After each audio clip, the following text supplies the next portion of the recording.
sinners were calling for the destruction of her home, not fairies, or shapeshifters, or pishogue, one of the many Irish words that referred to the supernatural. Such tales belonged in the pages of a book. Ellen groaned at the thought of the professor's book. Dylan Kelly.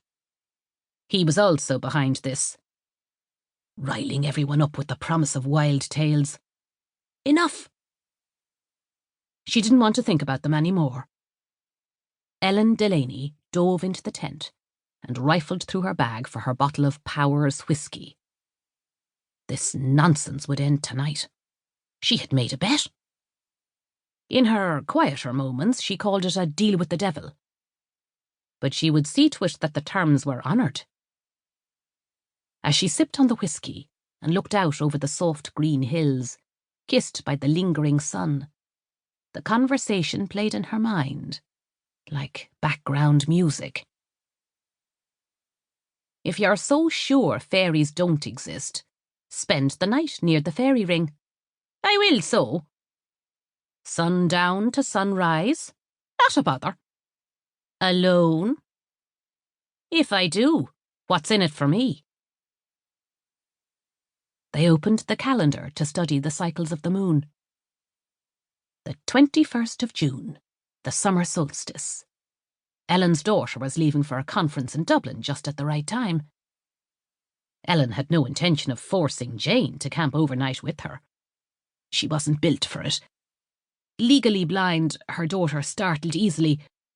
With Jane gone, it was the perfect weekend to do it. She said as much. And the next thing she knew, the date was set. Friday evening. Sundown. An official agreement between villagers. The contract had been drawn up, witnessed, notarized, and signed. Streaks of red and orange in the sky promised a remarkable sunset, and soon a full, honey-coloured moon would send sweet light shining down on her. Ellen continued to gaze out over the meadow as she sipped her whiskey. 64 years of age, and she never failed to be awestruck by the landscape. One didn't have to profess a belief in fairies to cherish the trees, and the rolling green hills, and the cragged rocks. Preserve away. Just don't get carried away. Stories had their place, and their place was on the lips of Shankiha, professional storytellers, enthralling folks gathered around a roaring turf fire. Yes, she respected storytellers. With the exception of Eddie Doolan, don't get her started, who could be seen spouting off everywhere she looked, draped in theatrical garb and stuttering around pretty women. He was giving professional storytellers a bad name, had no right to call himself a Shanachie. Speaking of fools, in the distance, a clump of colour soon turned out to be her fellow art students, hiding behind their easels. Annabelle's evening painting class. She'd forgotten all about it. Was Mary Madigan among them? Annabelle's prize student? They would capture the setting sun and the full moon and then be gone. She prayed her tent would go unnoticed, relieved that the brown material blended in with the night and no one would think to look for it.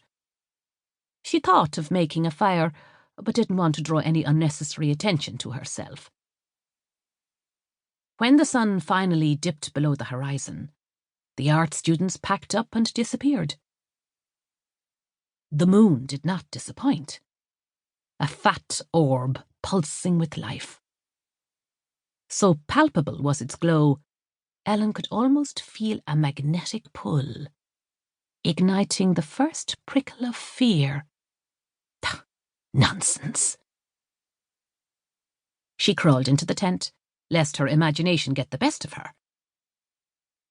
Moments later, she opened the flap and peered out at the hawthorn tree. She had to admit, against the amber sky, the gnarled branches were ethereal and downright witchy. She took a last gulp of whiskey, noting with some shock the dent she'd